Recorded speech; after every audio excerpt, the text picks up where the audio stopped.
situated this way. Okay. Back so that it's up and down. Surely y'all know how to do that.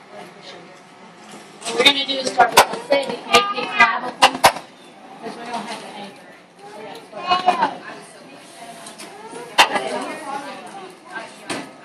So now I've got it situated for the AP clavicle. It's a straightened shot, the first one. All right. If you drew the AP axial clavicle, it has a 15-degree angle. Okay? The first thing you're going to need to do is have your patient step forward, or either out of the leg. Okay? What you're going to do is take an angle. This one angles it. We got to make it say 105, 15 degrees, just like normal. But what happens is when you angle, this doesn't stay straight. You see, it angles with the two. In order to get a shot, you got to flatten that back out. So it's opposite. So we added 15. We've got to take away 15 at the bottom. Okay. And so now it's flat. So now when we shoot, we'll get an image. So if you're angling up, this one flattens it out. If you was to angle it down, this one flattens it out. So they're opposite. Okay. And then we can put your eyes right. So then we can have put our patient and we lower it back down. It goes so fast. Okay.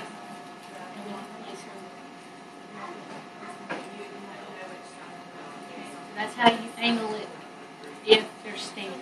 This is the only one that's angled standing. So this should be fairly easy. Any questions?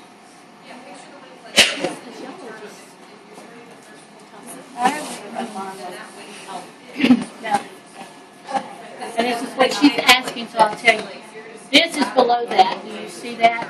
So our central ray, to look at it head on, is below. It's really not. Remember over there when we angled, we had to pull our cassette out to see the light on our cassette, because where it hit on the board was lower than where it hit on the cassette. Because it's the same way with this. We just can't pull this out to see where it's at. If we did, it actually is going to line up dead center of this plate that's in here. Because even though it hits here, it's still going up at an angle. So when it actually hits the plate on the inside, it's at the center. So it just threw you off the sword. So don't let that throw you. Okay, so now let us put it back flat. Start from our 90 degree. Okay, and flatten our budget back. If we need it to go straight up and down, it's the same thing. We will just we would just turn it. If it gets too low to the floor, it ain't gonna go. Okay. So we gotta raise it up. It's just a safety measure.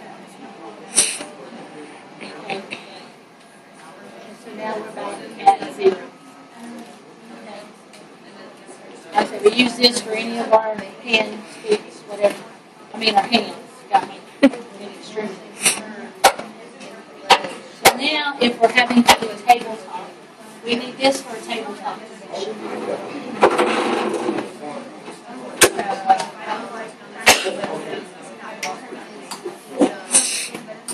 Sorry to keep the table.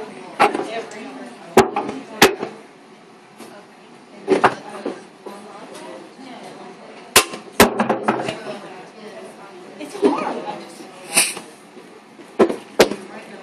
Okay.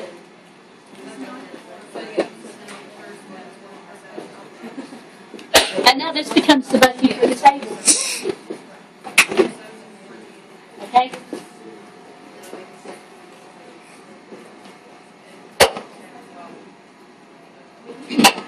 When you raise this up, don't hit the table. Because then it kind of shuts itself down, breaks it until you take the table off of it, take the patient off the table, and move it completely away. Then it'll reset itself. So I'd rather you have distance than to hit my table. Okay. So there's a couple of things with this one when we talk about diagonal cassettes, which is the foot and the tip head. right? We cannot diagonal this machine. This does not turn. We don't have a cassette.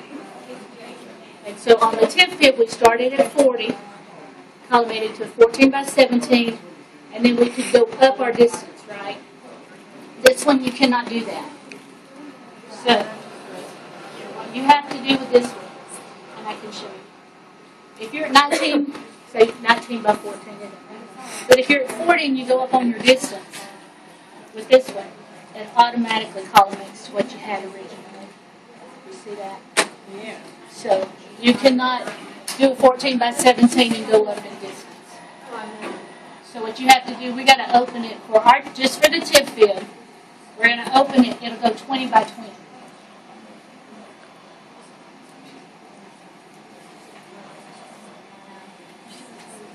Okay. All right. So we're going to open our collimation up all the way 20 by 20 for our tip fib. And then you got to get creative. If your patient tip fib will fit straight, do it straight. Some people have shorter legs, some people have longer legs. So if you can get the ankle and the knee straight up and down, that's okay with me. You got me? Just collimate in. If you can't, you got to diagonal your patient. So you just go in, just like okay, so now we have our knee joint, and now we have our ankle joint. Okay, just be careful, don't make your patients okay. Yeah. We really don't want to do x-rays, okay? So you may have to diagonal your patient. We still got the central ring here. You know, I don't think I'd collimate in too much because of this. Okay. Same thing with the foot. You can sit back straight. You can diagonal your patient just a little bit if you need to get it on the neck. Okay. So just know you're going to have to maneuver those two. Just briefly. I have a question. Yes, ma'am. Is there a way that we could still grab a cassette and make sure that, because I know that when you change the SID, you have to change the length and the width, just to make sure we don't go outside of our collimated field? Or will we have that sheet on here when we adjust the SID? Yeah, you don't need that. You don't need the sheet because this is automatically a 10 by 12 now. Okay. Do you see that? It's 9.7, 12.7. I think you don't have to be total exact, but this is a 10 by 12. That is a 10 by 12. Okay. Is that what you're asking? I thought it said 20 and 20 just a second ago. I did. For the tip fib. Okay. That's the only one that you're going to go past your 14 by 17. Okay. And the reason you're going past the 14 by 17 is because when we did a 14 by 17 over there, we raised our light field up to give us a bigger light field. Okay. This one won't let you do that. When you go up, it automatically goes back to that 14 by 17. Okay. So to get the entire tip fib on here, this down here is a cassette. The whole bucky's a cassette. And it's a 20 by 20 cassette that's in this set. So if you shot the tip fib on a 20 by 20, it would all show up on these. It wasn't on your 14 by 17 actual cassette, but it would on these. Gotcha. Okay. So that's kind of the two differences we're making, or the one difference we're making on the tip. Okay? So are we good? So now, if you drew the AP foot, you're going to angle. You got an angle. Okay? So what we need to do is lower this to start with. Okay? So that when we angle, which we're still looking over here, I got it on 9. It should be 10. That's close. That's close. Because sometimes you can jump it up and down and up and down. So, okay. Let's see our bucky again is angled. So we got to flatten it out. It should say -9. And then we would just raise it all the way back up. Okay? And so now this one's done. You can unlock the wheels and you can position the table with your patient, totally fine. It gets complicated because all four wheels work independently. No, would you like to demonstrate? Because she had some trouble. Because when you go to move it, this end will move one way and this end will move the other way, and then you end up with your patient crooked, the table crooked. If you can, it's just easier to say to your patient, can you move that someplace? Yeah, and let your patient do the slide. But either way, if you want to move the table, you're more than welcome. But it's easier to slide the patient on this table than it is to move the table. And so, and then that would be your foot. And you did the same thing for the knee. Straight up and down, and you did the knee. You would just lower it. To straighten it back up, you got to lower it.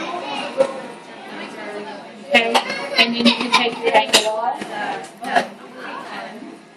And then you would take the ankle off. And then raise it back.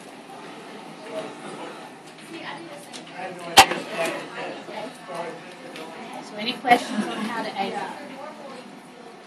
Okay. And so when you come up here and you got your patient and you draw your position, what I need you to tell me is, I'm going to do it on a 10 by 12, lengthwise, divided in half. I don't expect this to be, if you're splitting your cassette, the cassette size. Because when we do our foot, if we divided our cassette in half, it'd be a 5 by 12. If we divided it in half. So that's when you column it down, that's what it would be. So, but I need you to tell me specifically cassette size.